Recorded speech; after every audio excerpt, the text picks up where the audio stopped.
Snehalaya silks. இங்கு ஒவ்வொரு புடவையும் ஸ்னேஹா தேர்ந்தெடுத்தது உங்களுக்காக.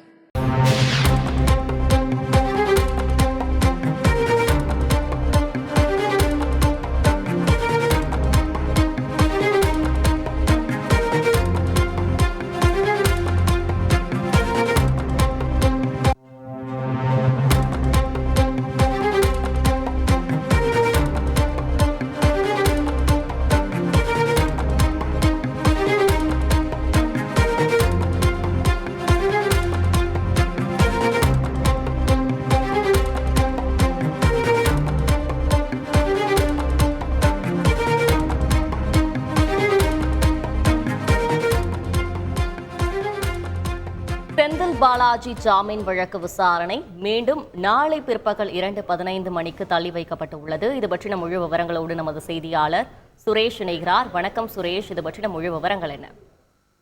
வணக்கம். சட்டவிரோத பணப்பரிமாற்ற தடை சட்ட வழக்கில் கடந்த ஆண்டு கைது செய்யப்பட்ட செந்தில் பாலாஜி சென்னை உயர்நீதிமன்றத்தில் 2வது முறையாக ஜாமீன் கோரி மனு தாக்கல் செய்திருந்தார். இந்த மனு நீதிபதி ஆனந்த் வெங்கடேஷ் முன்பு இன்றைக்கு விசாரணைக்கு வந்தது. அப்போது செந்தில் பாலாஜி தரப்பில் ஆஜரான மூத்த வழக்கறிஞர் ஆரியமா சுந்தரம் சட்டவிரோத பணப்பரிமாற்ற தடை சட்ட பிரிவுகளை மேற்கோள் காட்டி இந்த வழக்கினுடைய விசாரணையை துவங்காத நிலையில தான் அப்பாவி என்று எப்படி நிரூபிக்க முடியும் என்ற ஒரு கேள்வி எழுப்பினார். அது மட்டுமல்லாமல் செந்தில் பாலாஜிக்கு எதிராக பதியப்பட்ட இந்த வழக்கில் பல நியாயமான சந்தேகங்கள் இருக்கின்றன.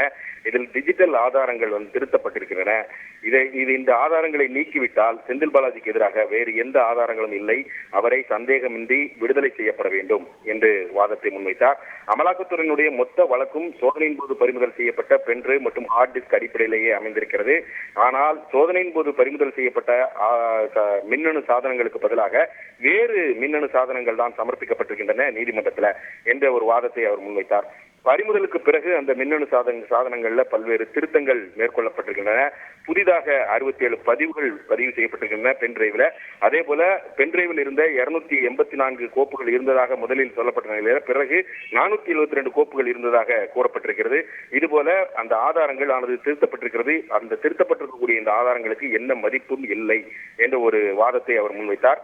பறிமுதலுக்கு பிறகு பென்டிரைவ் ஹார்ட் டிஸ்கில் இருந்த கோப்புகள் அளிக்கப்பட்டிருக்கின்றன, புதிய கோப்புகள் உருவாக்கப்பட்டிருக்கின்றன என்பது தடயவியல் ஆய்வில் தெரிய வந்துள்ளதாகவும் மூத்த வழக்கறிஞர் சுட்டிக்காட்டினார். கையெழுத்தில்லாத கடிதங்களை அமலாக்கத்துறை இந்த வழக்கில் ஆதாரங்களாக சேர்த்திருக்கிறது என்றும் சுட்டிக்காட்டினார். பணத்தை வசூலித்தது உதவியாளர் சண்முகம் தான் என்று குற்றம் சாட்டப்பட்டிருக்கிற நிலையில சண்முகம் அவருடைய உதவியாளரை அல்ல என்ற ஒரு வாதத்தை செந்தில் பாலாஜி தரப்பில் முன்வைக்கப்பட்டது. சட்டவிரோதமாக எந்த ஒரு பண பரிமாற்றமும் நடைபெறவில்லை என்று செந்தில் பாலாஜி தரப்பில் வாதிடப்பட்டது. பொதுவாக பொருளாதார குற்ற வழக்கில் கூட கைது செய்யப்பட்டவர்களுக்கு ஜாமீன் மறுக்கக்கூடாது என்று உச்சநீதிமன்றம் பல தீர்ப்புகளில் சுட்டிக்காட்டியிருப்பதாக மூத்த வழக்கறிஞர் குறிப்பிட்டார். லாகா இல்லாத அமைச்சராக நீடிப்பதாலும் சாட்சிகள் அச்சுறுத்தப்படலாம் என்பதாலும் ஜாமீன் கொடுத்தால் வெளிநாடுகளுக்கு தப்பி சென்று விடலாம் என்பதாலும் சந்தர்ப்ப சூழ்நிலையில் எந்த மாற்றமும் இல்லை என்று சொல்லிதான் செந்தில் பாலாஜிக்கு ஜாமீனானது மறுக்கப்பட்டிருக்கிறது. ஆனால் தற்போது செந்தில் பாலாஜி அமைச்சராக இல்லை. புலன் விசாரணை முடிந்து குற்றப்பத்திரிகையும் தாக்கல் செய்யப்பட்டு விட்டது. வெளிநாடுகளுக்கு தப்பி சென்று விடுவார் என்றால் யாருக்கும் ஜாமீன் வழங்க முடியாது என்ற ஒரு வாதத்தை செந்தில் பாலாஜி தரப்பில் முன்வைக்கப்பட்டது. தற்போது அமைச்சராக இல்லாத காரணத்தால் சந்தர்ப்ப சூழல் மாறி இருக்கிறது. குற்றம் சாட்டப்பட்ட ஒருவர் தலைமறைவாக இருக்கிறார் என்பதற்காக கைது செய்யப்பட்டவருக்கு ஜாமீன் மறுக்கக்கூடாது என்று உச்சநீதிமன்றம் தெரிவித்துள்ளது என்பதால் செந்தில் பாலாஜிக்கு ஜாமீன் வழங்க வேண்டும் என்று அவர் தன்னுடைய வாதத்தை நிறைவு செய்தார். தொடர்ந்து அமலாக்கத்துறை தரப்பில் ஆஜரான கூடுதல் சொலிசிட்டர் ஜெனரல் ARL சுந்தரேசன் தன்னுடைய வாதத்தில் எந்த ஆதாரங்களும் திருத்தப்படவில்லை, ஆவணங்கள் அனைத்தும் சிறப்பு நீதிமன்றத்தில் தான் பெறப்பட்டன என்று குறிப்பிட்டார். பின்னர் இந்த வழக்கில் அமலாக்கத்துறையினுடைய விரிவான வாதங்களுக்காக விசாரணையை நீதிபதி ஆனந்த் வெங்கடேஷ் நாளை பிற்பகலுக்கு தள்ளி வைத்திருக்கிறார். விவரங்களுக்கு நன்றி சுரேஷ். ஸ்னேஹாலயா சில்க்ஸ். இங்கு ஒவ்வொரு புடவையும் ஸ்னேஹா தேர்ந்தெடுத்தது உங்களுக்காக.